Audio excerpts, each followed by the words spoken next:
Hi, everyone. Rex Saldana again with my friend Mark Stevens. Hey, it's good to be back. And today we are so thrilled to have Joniece Jamison with us, who everyone knows is part of the Eurythmics family. We all love her. She was the backing vocalist on 2 tours and on the Revenge album and some other things too that we'll get into. But she's agreed to do our podcast with us from. Are you in Paris, France? I'm Or outside of Paris. Yeah. okay, all right. In the suburbs, So, the Parisian suburbs, darling. Yeah. But hello, everybody. I love this. When we decided to do this podcast, and it would have been late last year when we decided to do it, we didn't record the first one until January. I'm very dead serious that one of the things that we said, if we're successful, we'll have Joniece Jamison on the podcast. That was a goal to have you on. Oh my God. It was such a pleasure and an honor. We were like, would she actually agree to be on it? Would she do it? Duh. Please. Well, it's so great you're here. It's such a thrill. It really is. Oh, for me too. Thank you. Let's start talking about a wonderful reunion that Joniece had with another Revenge band member just a couple of weeks ago in Paris with Jimmy Zavala. You guys met in a little cafe with his daughter, and it looks like you had a friend with you as well. Well, we had, it was such a blast. We went to the apartment where he was staying in the Marais, which is really like a pretty swank area of Paris. And as I was walking into the foyer of the building, he was walking in with his daughter, helping his daughter with the suitcase. So we actually got, I don't know whether, now he may have been there before his daughter arrived, I'm not sure, but we all were out there together. And I looked, I'm like, oh my God, it's Jimmy Zayn. Of course, we screamed and hollered, and his poor daughter was like, what in the world is going on? And it was just so good to see him. And the other lady who was with us was the choreographer for Thorn In My Side video and When Tomorrow Comes. And she was the one who had all those, there was some beautiful girls in one of the clips. I think it was the Thorn In My Side. And she was the one who, like the manager of those models and all who were in that clip. Wow. And, That's really interesting. Yeah. Phenomenal woman. I mean, I love her. And so, and I had not seen her actually. No, I did run across her. Sometimes we would see each other backstage at different TV shows or that kind of thing. Yeah, but it was really good to spend time with her. It was a lot of fun. We had a great time. And his daughter, JD, is just amazing. We had such a good time. Yeah, she's singing and putting out songs, right? So people should go check her out on I'm sure she has some YouTube or at Jimmy's. Exactly. Yeah, JD Zavala. Mm-hmm. Now, Joniece, did you invite this lady to join you, or did Jimmy, or how did that happen that you hooked up with her? I think she stays in contact with Jimmy. Oh, okay. And in fact, she had contacted me to ask me if when Jimmy came, would I want to hang out with them? And I'm like, of course. And she asked me, did I know of anyone who might have an apartment for him to stay? And I have a friend who has 2 fabulous apartments in Paris. And so one of my friends was able to rent him one of her apartments while he was there. So fantastic. Yeah, he was on our podcast, and right before he was going to see you, and he was all excited even then. And I know you all had a lot of fun. Yeah, we had a blast. We just rehashed. Well, not rehashed because I haven't seen him since the 80s, but we just went back and just reminisced of old, just some fun times. Well, that's what we're hopefully going to do today too. So yeah. You tell us about it. We weren't there, but so you're of course you're still performing. In fact, we were working to get this podcast on a date when you weren't performing or when you weren't in practice, whatever you call that. Rehearsals or just sitting on my couch doing nothing. But yeah. So what? Tell us a little bit about what you've been doing, so fans know what you've been doing. Well, since the Eurythmics days, I mean, I've done extensive studio work with all of the so-called French stars of a certain era. And I've done a few movies. I've done a lot of commercials. I have a gospel group. I have a rock group. And then I do a lot of nostalgia 1980s kind of performances. Because in 1989, 89 and 1990, I had two big hits for France with a French artist named Francois Feldman. Yeah. Okay. And so we've been touring, basically ever since. And just, I have not stopped working since the Eurythmics days, except for the pandemic, 2020 up until now. Things are starting to come in, but yeah. I've really been blessed to still find things to do after Eurythmics. I also had, two or three solo albums, solo CDs, albums. Yeah, we call them albums, I guess. So I've been doing things, Yeah, I see that. And I knew you were just doing a gospel tour. Well, I just did a gospel concert last night. Yeah. Mm-hmm. So, you did it last night. Okay. Yeah. Yeah. So, your biography, you are from Washington, D.C. area. That's where you grew up, right? Yeah, I was born in Baltimore, Maryland, but I moved to Washington at a very early age. So I really claim Washington because I don't remember much about Baltimore. So I claim Washington. So I'm from Washington, D.C. Yeah. Mm-hmm. But you started performing and you moved to Europe at a fairly young age, did you not? I did. Actually, I started performing in Washington with little local bands. I started, well, here's a funny story. Okay, so I used to have a solo in my gospel choir at my church.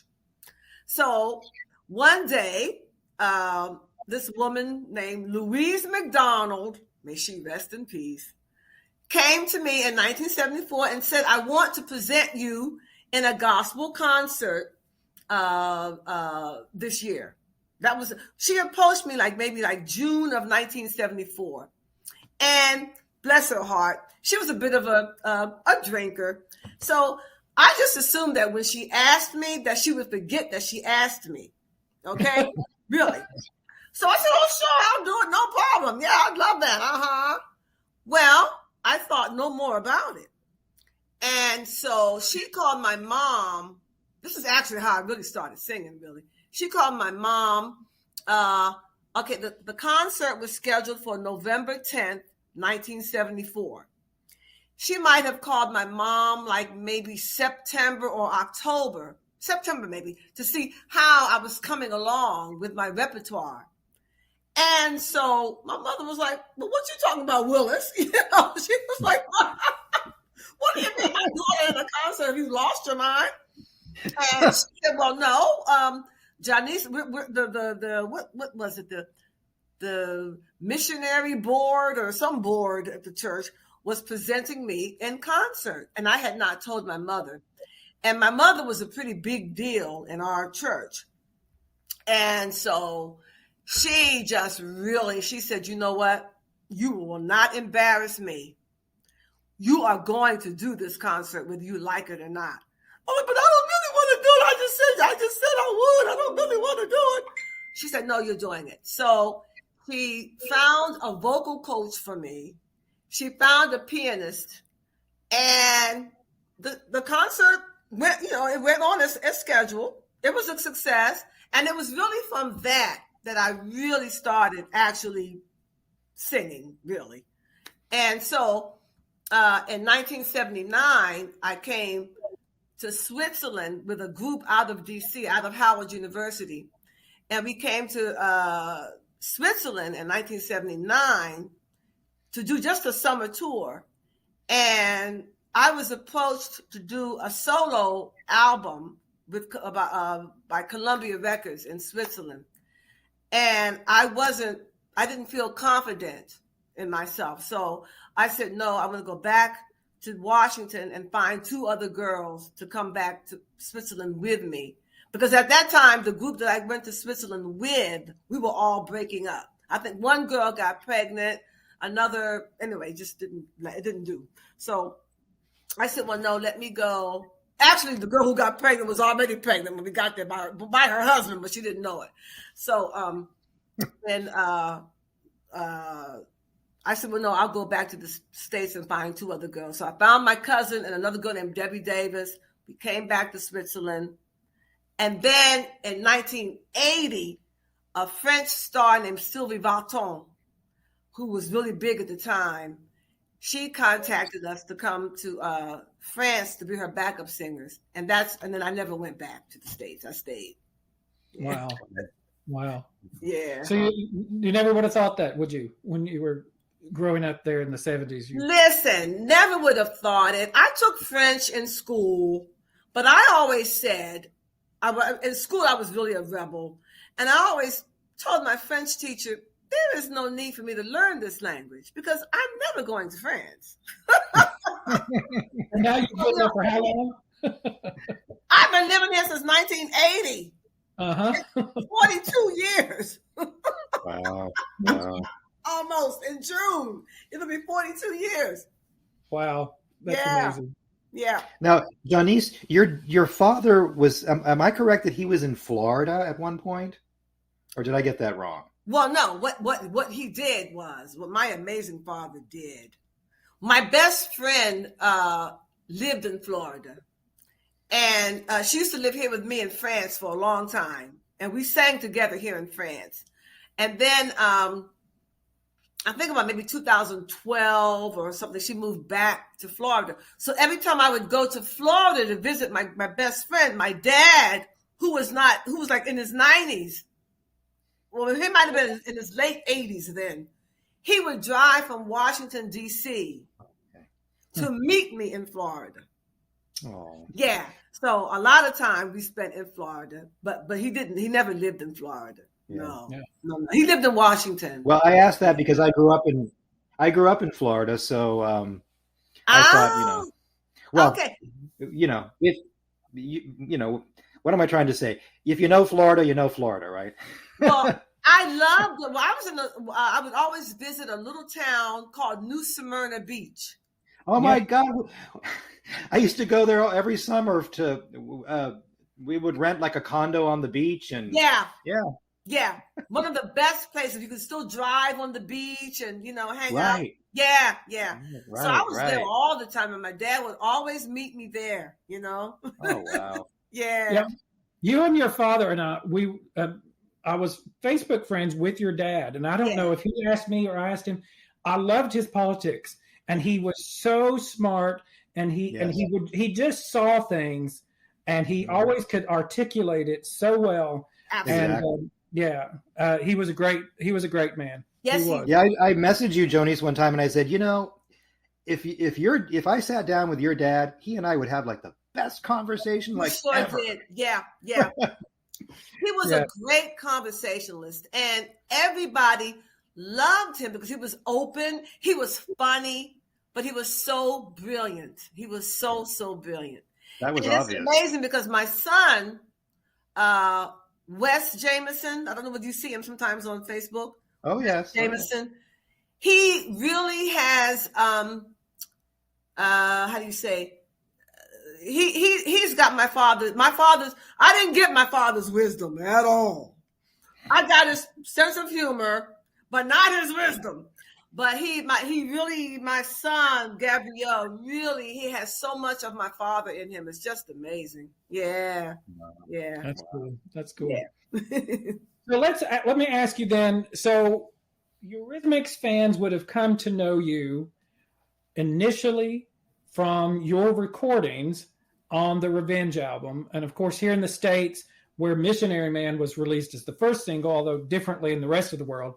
Yeah. So you were so prominent. Your voice is so prominent. In the video, you're so prominent. So take us back to how did you get the opportunity to work on the Revenge album? We'll get to the rest of it, but how did that come about? Well, I'll never forget.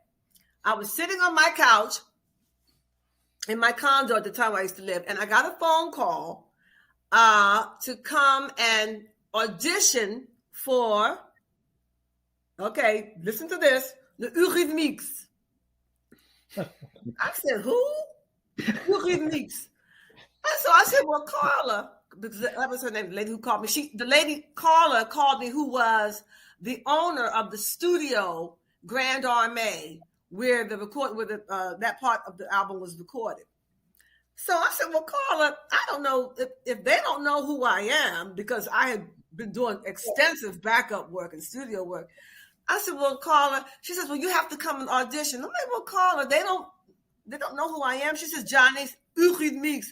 I said, what is the Eurythmics? And then she said, la, la, la, la, la, la. I said, oh, I'll be there.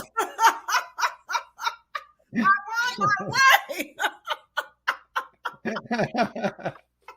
I mean, Eurythmics and Eurythmics are just not the same thing, you know.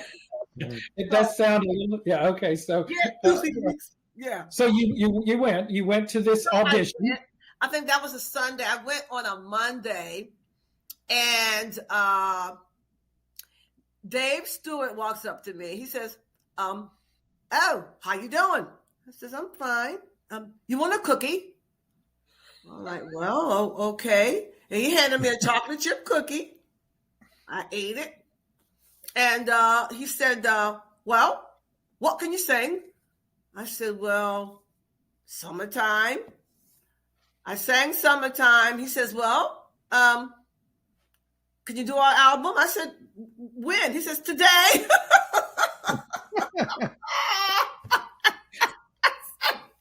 Wow. I said, what? I'm hired? He said, yeah. So, okay. And that is just how it went.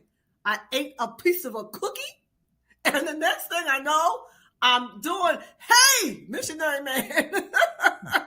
Oh, my gosh. Yeah. Just like that. Well, your reputation had preceded you, obviously. Huh? No, I was going to say your reputation preceded you, obviously, so they were aware of, how good you were. And then all you had to do was probably sing a little bit, and it was sold for them. I just sang Summertime, and that was it. And the next thing I knew, I was behind a microphone doing Missionary Man and a few other songs on that album. Yeah, it was wild. So did they tell you, okay, this is the kind of vocalization we're wanting from you? Jimmy Z told a very similar story in the sense of, here, just do it. And they gave him basically the one take, and they said, no, that's good. So how was that for you? What did they tell you? Honestly, they told me nothing. I just did. I had no real direction, I can't recall, of what to do. It was just do as you feel kind of thing.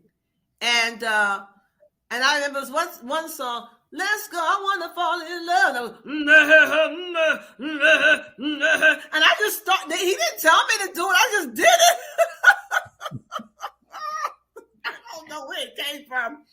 And I love that part of that song. We had a little message exchange about that one time. And you did like, let's go. And I said, oh, let's go. And you said, that's why I said that. It's about the song. Yeah. So it just came out like that. Okay, so Joniece, about your vocals on "Let's Go," I sense a bit of homage there to Miriam Makeba. Am I wrong with that? No, in fact, what people told me was Mavis Staples. Okay, from the Staples Singers, and a few people said, "Oh my God, you sound so much like Mavis Staples. Were you trying to imitate her?" And I'm like, "No, not Mavis was like the furthest thing from my mind." Because at that particular time, like 86 or so, I mean, I don't think they were I hadn't heard of her doing anything. I mean, she was like far from my mind. So I was like, no, it's just the way I felt it, So That's great. Yeah. Well, that Missionary Man and Let's Go, I mean, your backing vocals for both those songs are so intrinsically important. they make those they're just so much a part of those two songs. Oh my And those would be totally different songs today had you not done what you did. I mean, seriously, it's just you can't have either one of those songs without your part. I'm totally believe it. Oh my God, I don't know what to say. Thank you so much. I mean, yeah, thank you. Well, it's the truth. Well, your voice really works well with Annie. You went on, in the tour. I mean, I think your vocals work so well together. Yeah, I think that they did too. And like I was saying earlier, she really gave me carte blanche to do whatever I wanted to do. I never had any direction, And like I was saying earlier, I mean, sometimes I would wonder, well, does she hear what I'm doing? Because she hasn't given me anything to do. I'm just doing. And yeah, she was very, very gracious, very, very, very gracious. Because I just basically did my own thing. Jimmy Z talked about it too, and I do think that just sums up their confidence in all of you. Yeah, that they did think of you as equals. That this was part of a performance, and you were all going to bring your A game, and right. And they knew that. I think Dave and Annie both knew that, or they wouldn't have had you there. I do think it's interesting. I cannot think of another time, with the exception of Eddie Reader, early in the Sweet Dreams era, that Annie had a single person as a backing. She's always had 2 or 3 people, if it was solo tours or Eurythmics. And that you were there on Revenge and Revival. These 2 Revival, yeah, on yours. So I think that's amazing. Oh, a pleasure, an honor, really. It was it was like a dream come true, really. Yeah. It was great. I'll bet. Yeah. We have some questions here that we got from Eric Gustin. Is that how you say the last name again? We had to get the proper pronunciation from Eric, but Eric, if I got it wrong. You get it wrong again. Sorry. Is he in France or he's in fan? Yeah. He's a fan. He's in Minnesota. Okay, Gustin. I was thinking if it was French, it was Gustin, but French. Okay, I mean American Gustin. Yeah. Okay. We did a podcast with him a while back. We were talking about Eurythmics live recordings, and he's a musician as well. And so he had a few questions to ask you, Joniece. So the first one is, can you describe the rehearsal process that happened before the tours started? Whoa. That's going way back. We rehearsed in LA. I don't recall rehearsing in Paris. We did the recordings in Paris, but there was no actual rehearsal I can't remember that. So we rehearsed. They brought us out, I think, like 6 weeks to LA 6 weeks before the tour started. 4 to 6 weeks before the tour started. And we rehearsed, the rehearsals were very intense. We rehearsed every day until late at night. And I can't remember where we rehearsed. Oh, my God. But, yeah, we had rehearsals every day. Very intense. Very structured. But also, we time to like let loose and have a good time and act silly and all. They weren't like, like back. But yeah, from what I can remember, because this is going back, guys. This isn't yesterday. No, but what I can remember, very structured, very professional. And like I said, there was no pressure. I can't remember any pressure at all. And it all fell into place. Yeah. Were you familiar with Eurythmics? Did you know their songs already, their hits and all that? I knew Here Comes the Rain again, and Angel. And what I like? No, Sweet Dreams and Here Comes the Rain again. Yeah. Mm-hmm. Yeah. So because the funny thing is that the French lady I sang for, I was her backup singer, and in 1984, I think it was, we did her show at the Palais de Congrès, a really big venue, and she did Sweet Dreams, but in French, and it was Déprime, pourquoi tu rimes, like depression. Why do you bring me down or something, you know? But déprime, pourquoi tu rimes? And I forgot the rest. And I'm like, no, she's not going to try to sing Sweet Dreams. But anyway, yeah, it worked. Yeah. Yeah, I guess it had to be translated a bit differently to fit with the words of the music. Yeah, exactly. Yeah. Okay, another question we have is Eurythmics studio recordings have stacks and stacks of vocals. How was it decided what parts you would sing on the tour, and how did you learn your parts? Yeah, the recordings at the stack. I mean, I did a lot of doubling and tripling on some things on the recordings, but on stage, yeah, because we didn't have anything that was sampled, or we didn't have like background vocals sampled, you know. Mm-hmm. So it was just me and Annie doing the backup, and she would sing her part, and I would just jump in with harmony. You know, from what I can remember, it was just so smooth. You know, I can't recall. Okay, well, you sing this part, you do this. It was just okay. I learned my words, and I just knew where to come in with the harmony and that kind of thing. Well, I guess a song like "It's All Right, Baby's Coming Back," you would have traded a lot of vocals because it's a sort of exactly. But because it was like, well, you see, you know. Because it was just the two of us, so there was times when I'll be your bitch, I'll be your friend, and then she would go, I'll be, and then I'll be, I forgot the words, and I'll be, we just changed up, you know. Yeah. And it was so it really was smooth. It really was. It was so smooth. Yeah. Now Eric had one more question, which I think is really interesting. You were the sole backing vocalist on the tour. Yeah. What was the plan in case you got sick or something and they needed to fill in? There was no plan. It was. And you never got sick, huh? Well, actually, in Australia, because the heat is so dry there that it really affected my voice.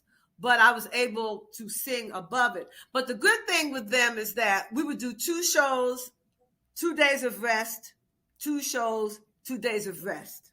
So that really was a saving grace. We never did do like 3, 4, 5 days consecutively.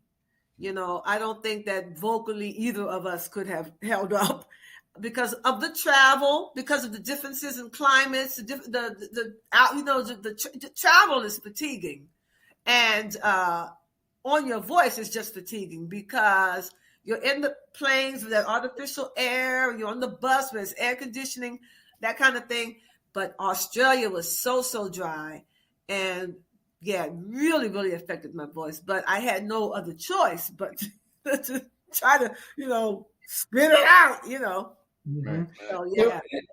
Annie Lennox talks a lot about this, and I'm curious about what you would say. But she talks about how, as a woman and as a vocalist, how her experience on a tour often is different from, especially the men on the tour, that they can go after the show and go to a club and go to a bar or do whatever. She has to go back to the hotel. She has to be quiet. She has to do all these things, and it's different. Was it the same for you? Yeah. Occasionally I would hang out with Jimmy Z and the guys, but not, not every night, not all the time, because you do. I mean, you have to really take care of yourself. And Annie never hung out at all. She never hung out. She always went directly back to her room. I would kind of stray from time to time, but I knew my limit, and I knew that I could not hang out with them all night long. And I knew, okay, it's time to get yourself back in the hotel and get some rest, because you really do need your rest. And Annie was extremely disciplined, extremely disciplined. She hardly raised her voice when she spoke. She really, really preserved her voice. She was always covered with a scarf, which I am too. I mean, I always have a scarf around. And yeah, she really took care of herself. Yeah, absolutely. Mm-hmm. No alcohol, because alcohol is just the worst for your throat. So yeah, she's very disciplined. Yeah.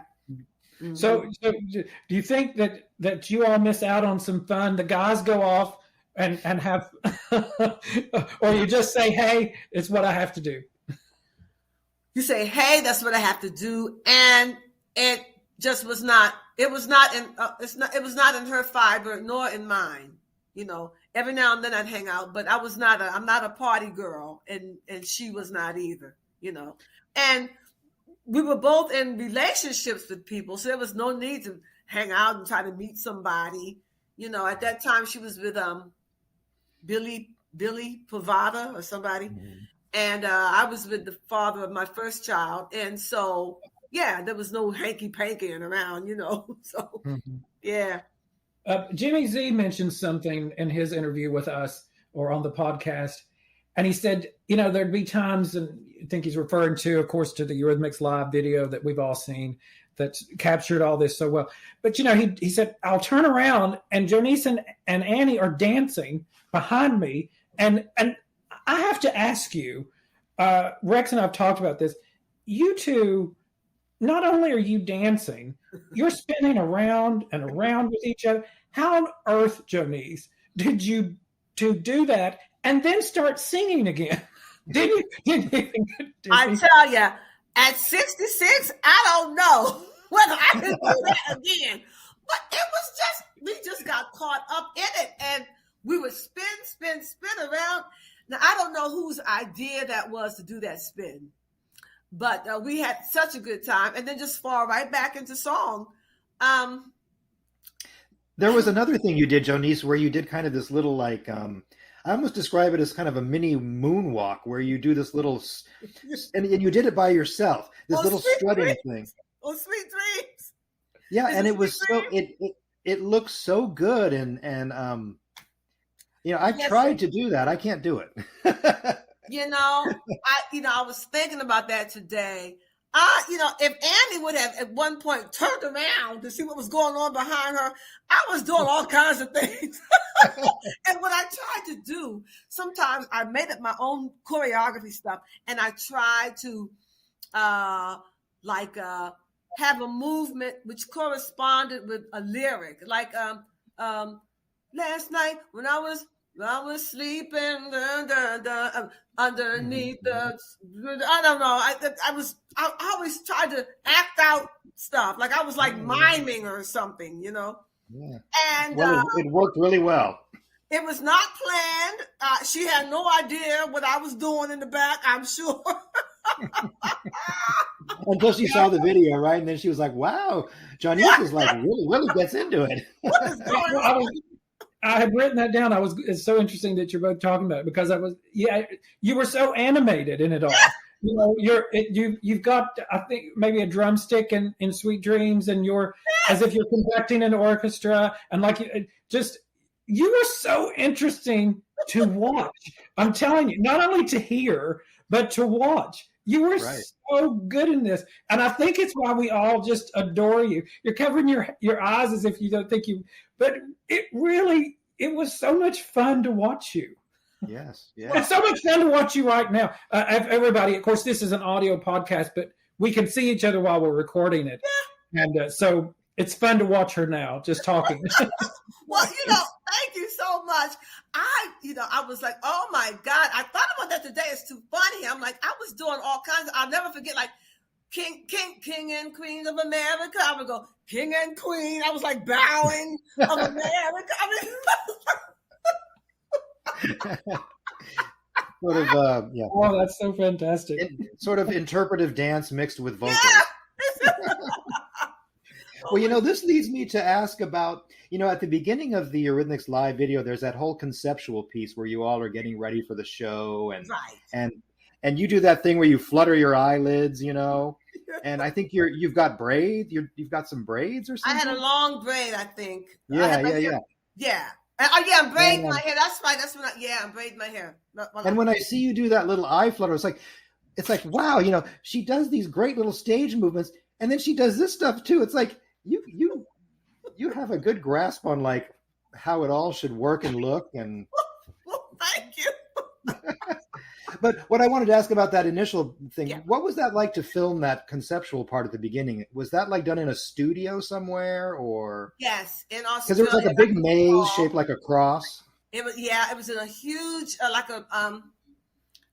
a hangar, how do you say a hangar?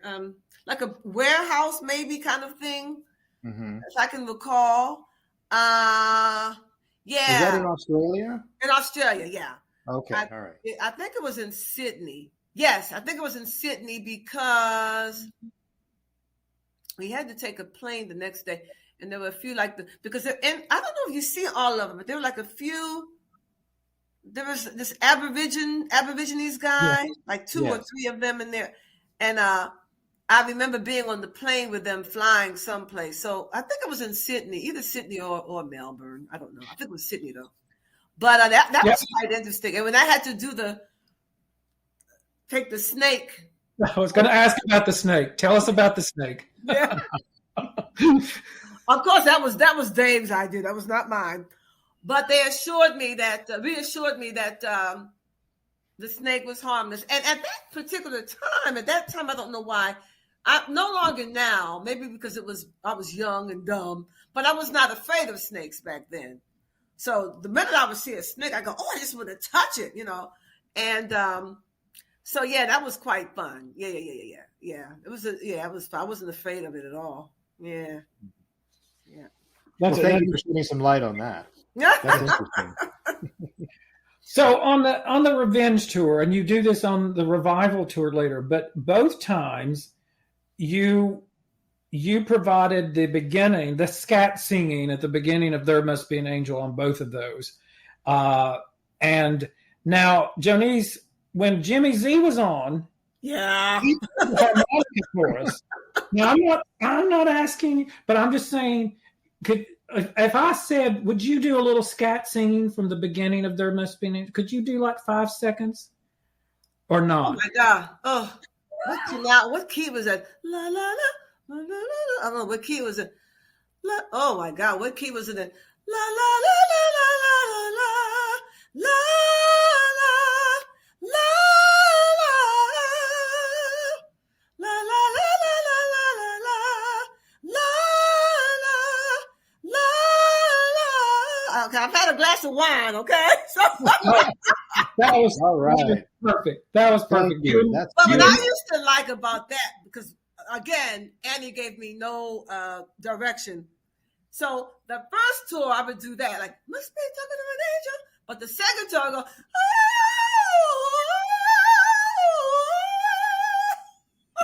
who do I think I am, They didn't ask too much from you, right? Who you were was the vocalist invited back for another tour. That's right. Yeah. That's who you were, because they loved you so much and you're so good. That's why. But think about that. That is such an iconic. This is their number one single in the UK, and that's such an iconic. I mean, and she provides that for you, and you did that every night. You did it so well. Fantastic. And I love you so much. And the thing is, I know the guy whose voice that actually is. He's a voice teacher here in France named Richard Cross.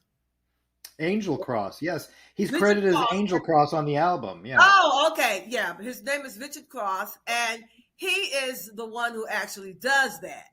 The operatic stuff in the back. That is not him in the clip, but it's his voice. Okay. And so when I met him, we had a good laugh about that. Yeah. So when the Revenge tour went on for a really long time, of course, And then there was somewhat of a break, and they recorded We Two Are One and set out on the revival tour. Do you remember when they called and said, "Hey, would you do the revival tour? Would you do another tour with us?" Or was it just always assumed you would? Or I don't even know. No, there was a question there as to whether I would do the second tour. There was something happened, and they weren't quite sure whether I was going to do the second tour. But I did do the second tour. There was a misunderstanding somewhere along the way. And so when I got the call that I would finally be doing it, I was very happy about it, because there was a little bit of internal friction going on there, and they weren't quite sure whether I would come back or not. But they did call me back, and so I was really happy about that. Yeah. So, now, at the beginning, throughout some of that revival tour, Charlie Wilson joined you. You're already giggling, so this is good. So you probably know what I'm about to ask. But, Charlie Wilson was sometimes there, and Charlie Wilson was sometimes not there. So enlighten us a little bit about that. Charlie Wilson, a phenomenal talent, a phenomenal singer, entertainer, phenomenal. But I think what Charlie Wilson was not a side man. He was not a backup anything, because in the Gap Band, he was it. The Gap Band was, And so he had a really hard time adjusting to not being center stage, because that's just not his fabric. I mean, he's just not. He was always center stage, always the star of the three brothers in the Gap Band. I mean, he was the one with the voice, with the charisma. So everybody looked at him. So he had a hard time adjusting. Yeah, he had a hard time. Great person, but it was not for him. Being a backup singer, I don't think he had ever been a backup singer maybe before, So you have to really know your place. And that just was not a part for him. No. When I hear recordings of the two of you together, and he's on the tour, and recordings, it was quite an interesting. It was a different sound to the whole thing. I mean, it was interesting. Yeah, it was a different sound. Yeah. And I talked to you about this once. You and Charlie, very early on, I don't think you did it very often, and you went on at some point when Charlie wasn't there, and you did a solo version of Sisters, which was Sisters Are Doing It for Themselves, which is so good. But you and Charlie did a duet of Eurythmics' first single, Never Gonna Cry Again. And I remember I asked you about this quite a long time ago. I think you sent it to me. I think you a recording someone had sent me, some yeah. And it was such an interesting thing, but you didn't really you don't really have a great deal of memory about it. I don't think you did it very long. We didn't do it very long. We didn't do it. It didn't last too long in the repertoire. But I'm trying to think. It maybe didn't last long because he was not there. I don't know how that worked. I don't know whether we stopped doing it even when he was there or not. I can't recall. Yeah, I don't know, but I enjoyed doing that with him. But it didn't last long. No, not at all. And it may have been. Even I don't know how long he stayed there after that. But sometimes you have to gauge what pleases the public. Mm-hmm. And it may have been something that didn't really go over well with the public. I don't recall. I don't remember. Yeah. Mm-hmm. Yeah. Interesting. The first time I saw the Revenge Tour, I was 16 years old or something. My parents took me, and it was the Columbia, Maryland concert, which would have been near where you grew up. Absolutely. Did your family get to come see you and tour, or just especially that show? Did my family? We had 3 busloads from my church. We sold. They bought their tickets, and so I think there were 3 busloads from my church, carloads of other church members who didn't get on the bus, and then carloads of family. So I had loads of cousins, and I'll never forget the security guy, after the show, people could come backstage. There was like a little repass backstage. And I just had cousins. I'm like, cousin. The guy was like, what? Yeah, cousin. Yeah, my family showed up. They really did. Yeah. So now I know why when I tried to buy tickets, I ended up on row 26. Everybody in front of me was Joniece's family. They were my family and from Ward Memorial AME Church. Right on. That's so fantastic. I love that. And that show too. So that was the show they went to, right? Yeah, they went to that show. Maryland. At Meriwether Post. That's fantastic. And I remember when Annie introduced me and said Joniece Jamison. I mean, my people they just went crazy, Oh, that's great. That's great. Something I'd like to bring up is, and Joniece, I'm hoping you remember this. I'm sure you do, but it was a song that you did on the soundtrack for the movie Rooftops. Yeah. That Dave produced, Meltdown. Oh my God. Yes. And I really love that song. I used to listen to it all the time on the soundtrack. And so what are your recollections of that? And that's funny. I listened to it the other night because it's on YouTube. And I found it and I listened to it and I loved that song. I loved the music on the Rooftops soundtrack. But I don't know whether the movie did well or not. I'm not sure. It got really good reviews, but didn't do well at the box office. Oh, okay. That was a great experience. I remember Jeffrey Osborne. Mm-hmm. I sang on something with him. And there was a phenomenal backup singer who was there named Arnold McCullum, I believe it was. And he also sings with James, at the time, he also sang with James Taylor. And he sang on that album too. That was a great experience. Yeah, I loved Meltdown. I loved it. Because it was a whole different vocal range for me. It was real soft and, Yeah. Yeah, that's right. It was kind of a different sound than we were used to hearing. Yeah. At least those of us who were used to hearing you with, Eurythmics tours and all that. Right. A beautiful song. I think we all kind of hoped it would be a big hit for you. There was a time when Dave used to say? Well, Dave wanted to produce me. Huh? Oh!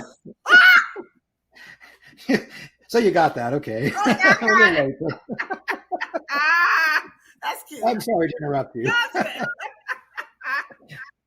What was I saying? Now, you see, I got that brain. You can't interrupt me now, or else I'm going to forget what I was saying.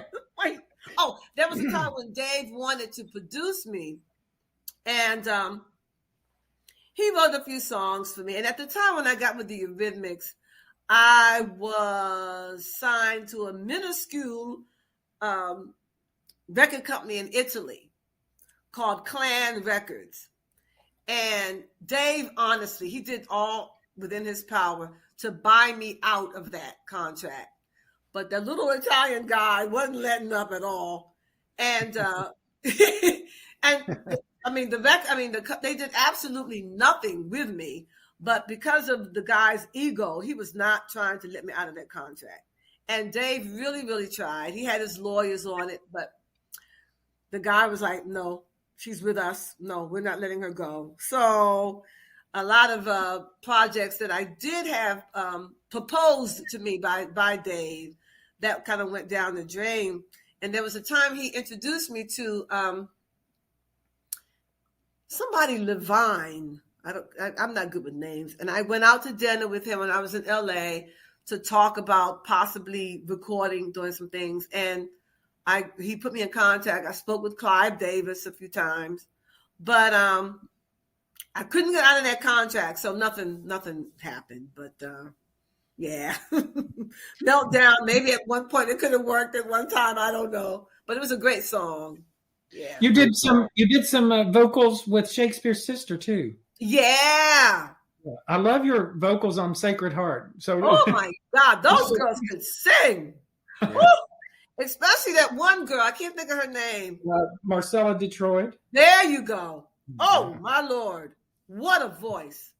And Now so she did the backing vocals for "Lay Down Sally," Eric Clapton. she did. Yeah. Yeah. And she was like what, like 14 or 15 when she did that? Very young. Phenomenal. Yeah. Yeah. But so on the Revival tour, you got to do some songs that you didn't do on the Revenge tour. They brought "Love Is a Stranger" back, and of course you had the new songs.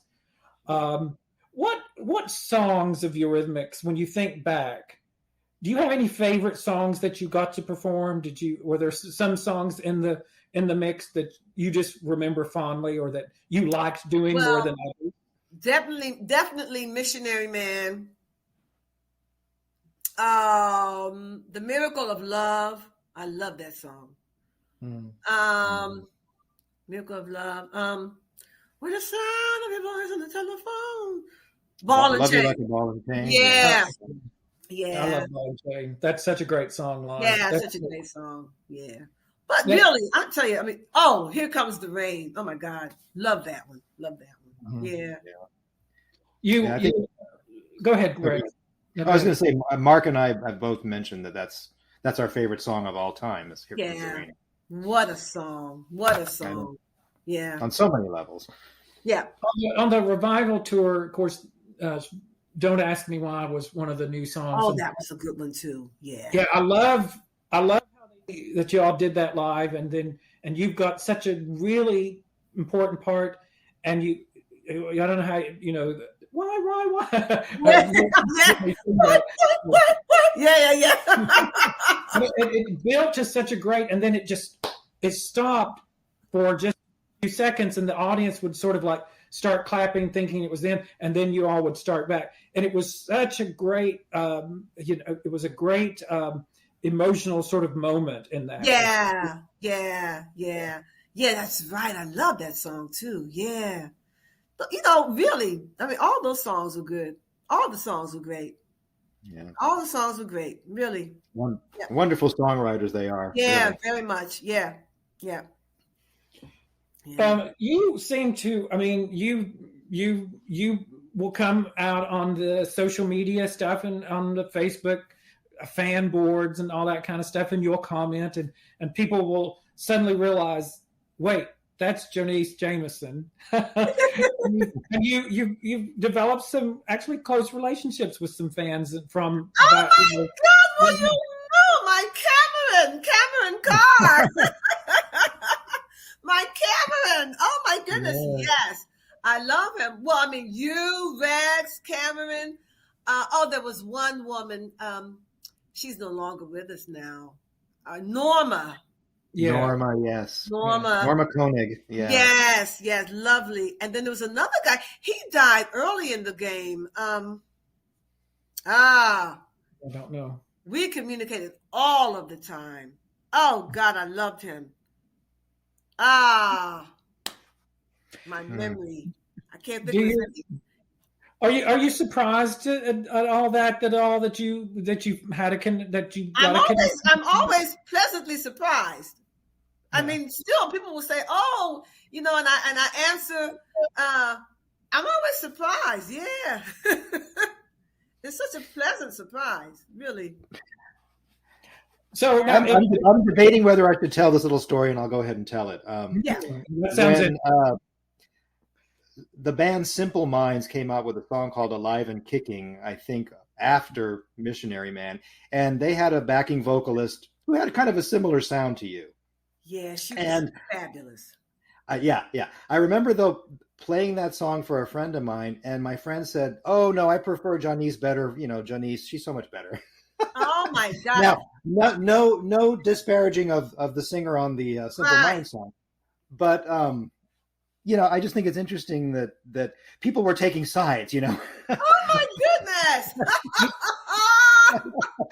You didn't know you were in competition there, did you? Wow. Not at all. I thought she was just phenomenal. I remember her. And if I'm not mistaken,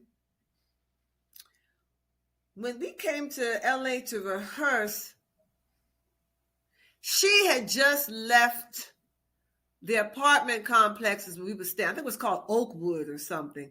And they had just left, and she had the apartment, which was right in front of me, the hallway, right in front, across from my apartment, if I'm not mistaken. But yeah, I love that girl.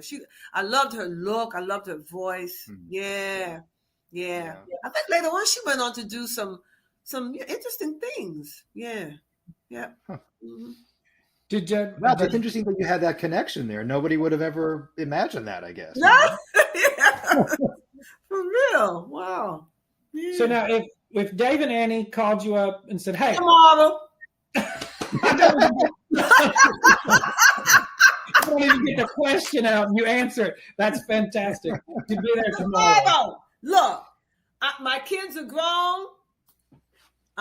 My husband is no longer with us. My father is no longer with us. I've got no reason to stay around. I'll be on the train, plane, boat, or whatever tomorrow. Yes. Are you listening, Dave and Annie? Yeah, so if Dave and Annie's listening, I don't know if they're listening, but if they are, right over here, Joniece Jamison.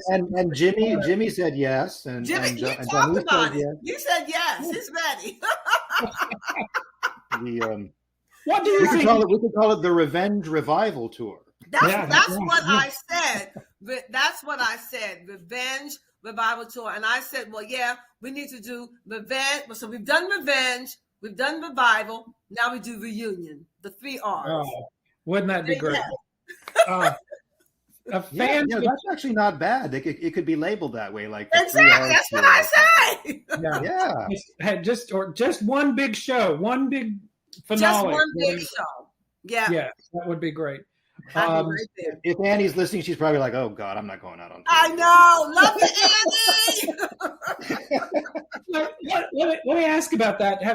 Have you at all had any connection with Dave or Annie over the years, or how does that work? I mean, I know they've had their own things, that kind of stuff. Yeah. The last time I saw Dave, this is a funny story. I think after he invited me to some kind of affair in London. I don't know whether it was for his first solo album coming out or something. I remember my father was here, so we took the ferry over. My dad and the guy who was my manager at the time, and we took the ferry and we stayed in London. We went to this party, had a good time, then came on back to France. It's all very vague, but I saw him then. So that was like, this was 19. Oh God, this is way back. This had to be 1996. So we're going, that's a long time ago. And then one time, this is the funniest thing. I was on here in Paris on Boulevard Saint-Germain. It's one of the most extravagant boulevards. And I had just, I sang at somebody's wedding, and I was walking down the street, and I heard someone say, "Oh, God, she's stunning." And I turned around because we passed each other walking, but I didn't look at her. But it was Annie. I recognized the voice. She said, "Oh, she's stunning." And I turned around, I said, "Annie?" She said, "JJ?" And we ran to each other, we hugged each other, and oh my God, that was it was so good. Just holding her, just seeing her. And we emailed each other for a while after that. But that's been a minute now. That was maybe like 2002 or 3 or something. Yeah. Oh, wow. So she didn't recognize you at first when she walked by you? And I didn't recognize her. We were like this. We just passed. And all I heard was her voice. "Oh, she's stunning." And she's talking about you, right? Yeah. Hey, that's not bad at all. Not bad at all. And I looked at that stunning. That's Annie Lennox's voice. You know?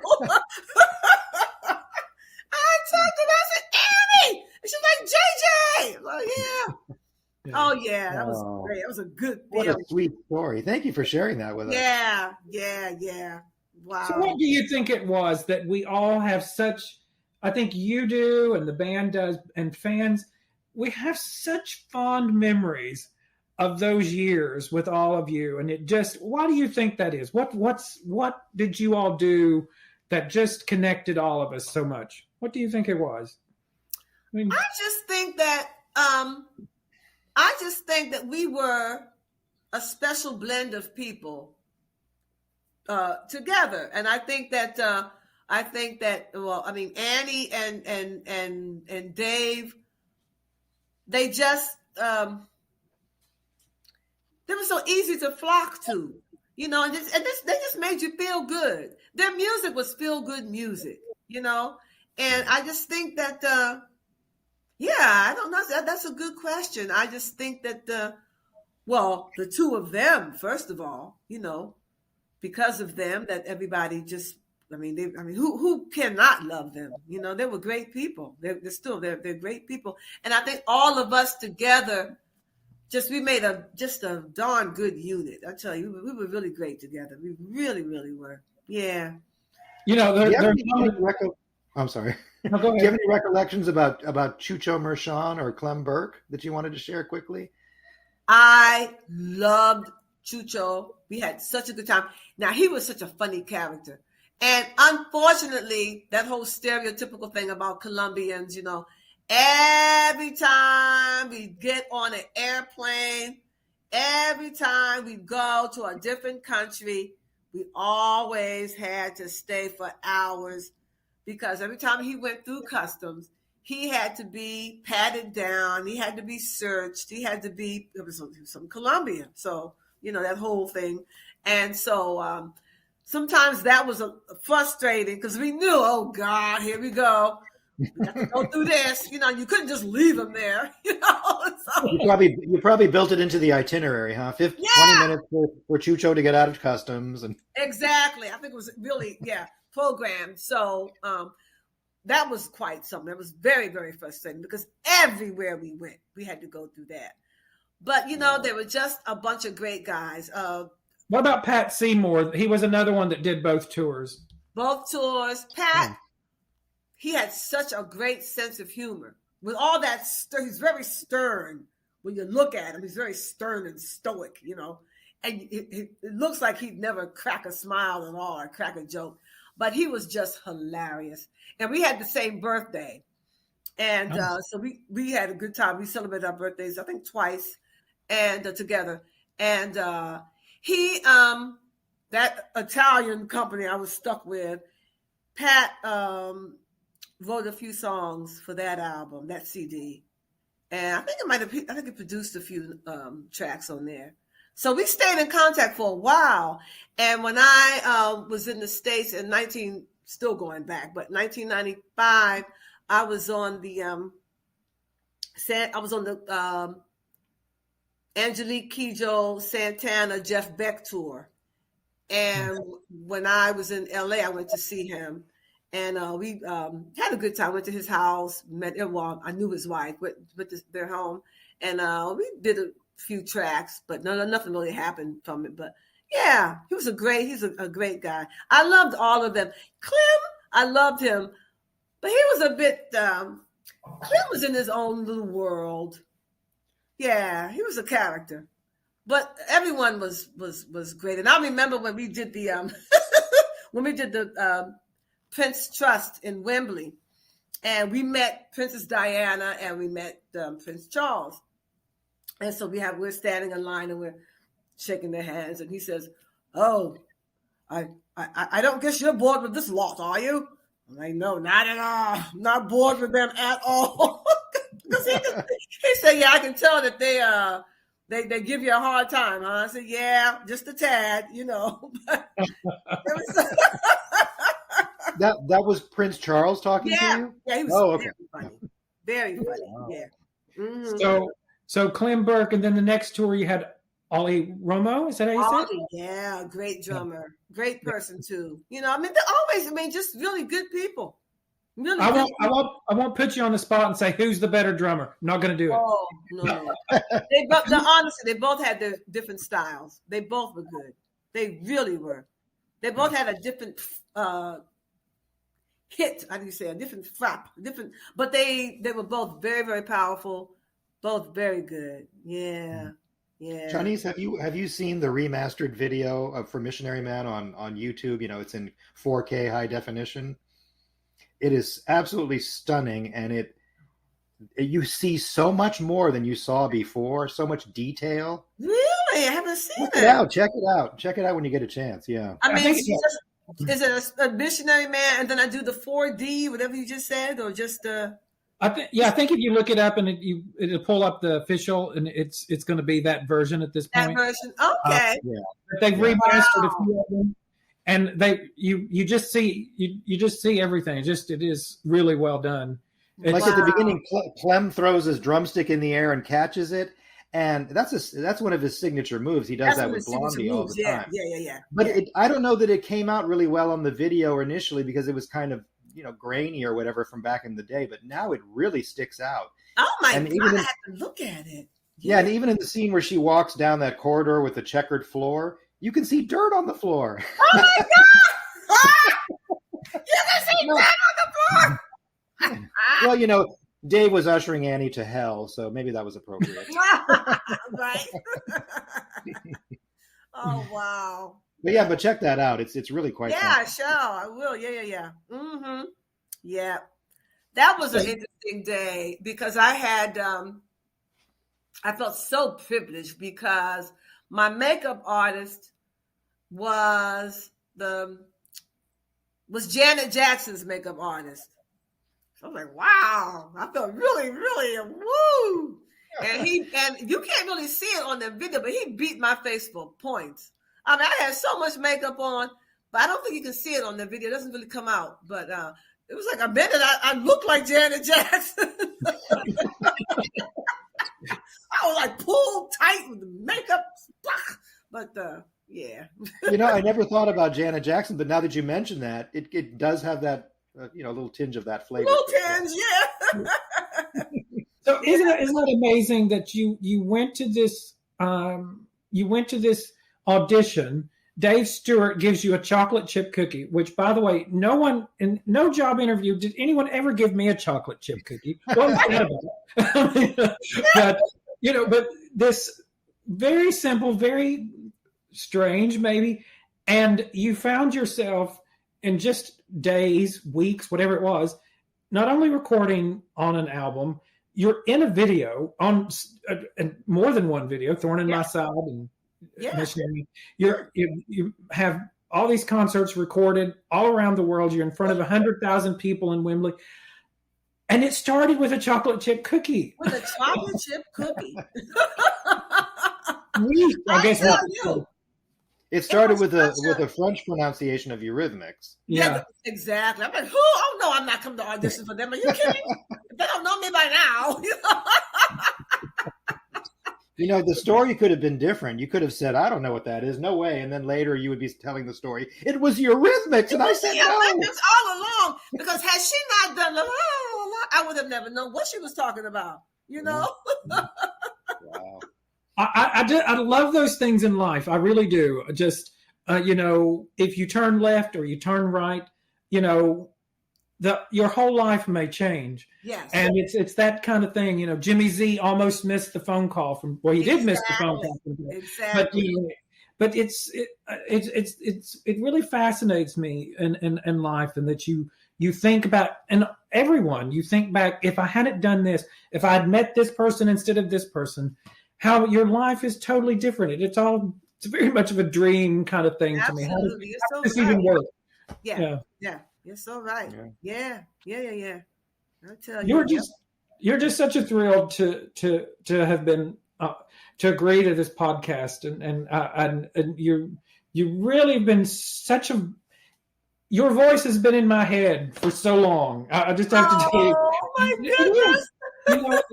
And it's been so enjoyable, and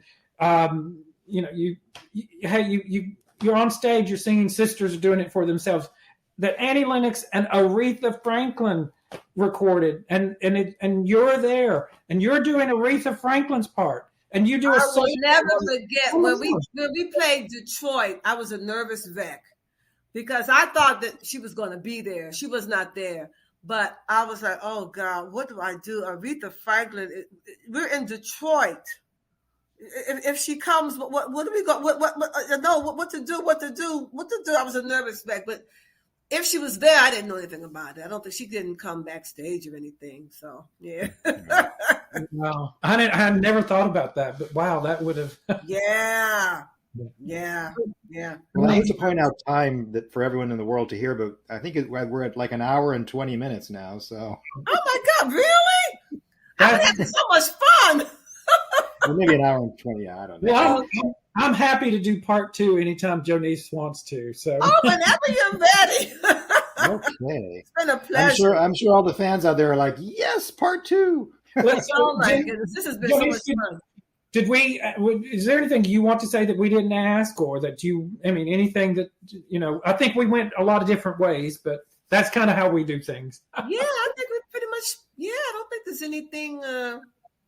Oh, this is one thing that's funny. I told Cameron, in 1989, I had a hit here in France called "Joue Pas" with a French guy named Francois Feldman.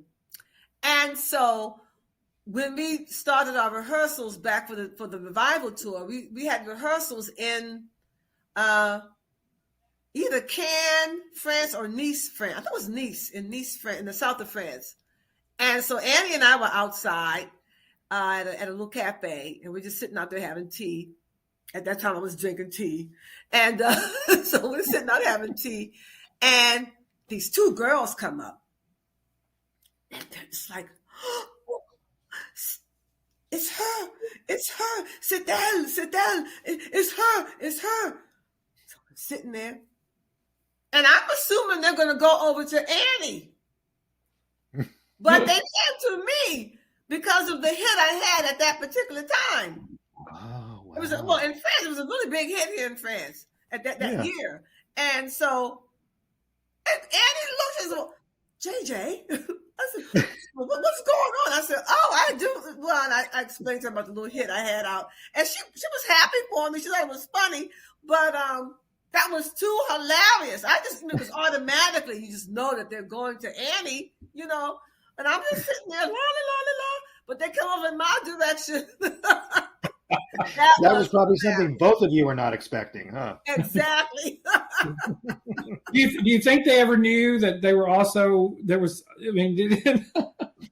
Yeah, do they know that was Annie Lennox there with you? I'm not sure. I don't remember how that ended, but I know another time. This is funny too. Another time we were in Italy, and sometimes Annie could be really, really funny, and she may not remember this, but this is what happened.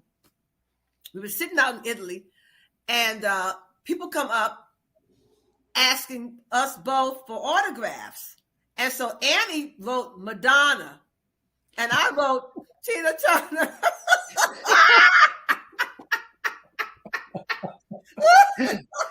And what was the reaction from the fans who asked for those autographs? Because they saw Annie, blonde. Sometimes they don't really know. You see, they're more into like a look sometimes. And at that time, Annie and Madonna had the blonde hair going, and I had my hair, and we signed them, and they did that. They said absolutely nothing. I think they thought that maybe that's who we really were. I'm going to go on eBay tonight and look for. I'm going to go on eBay and look for Madonna and Tina Turner joint signature. Yes. The funny part is that probably to this day they're saying, "Remember that day when we got Madonna's autograph?" I know. So they were little young girls, and we had a good laugh about that. It was funny. Well, see, these are the little chestnuts that we appreciate you sharing. Yeah. That was funny. Well, we should probably wrap this up now, and we'll maybe think about a part 2 in the future. I think we could probably easily talk for another hour or so.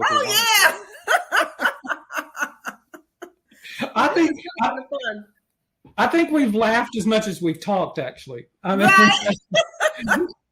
And you bring that. I think you bring that out in us, Joniece. You do. So it has been a thrill.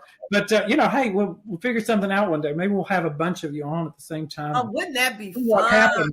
oh my goodness, if we put you and Jimmy and oh man, what would that be like? Oh my! Yeah, like a revenge band reunion. But hey, we should just start hashtagging everything. Eurythmics reunion tour, and we'll make Dave and get that in Dave and Annie's the That's back of right. their mind. The 3 R's, revenge, revival, reunion. Somehow I'm thinking the 3 R's might be a good name for the podcast, but we'll see. Oh, that's a good one. We'll figure something out. Yeah. Okay. Well, thank you so much, Joniece. Thank you so much.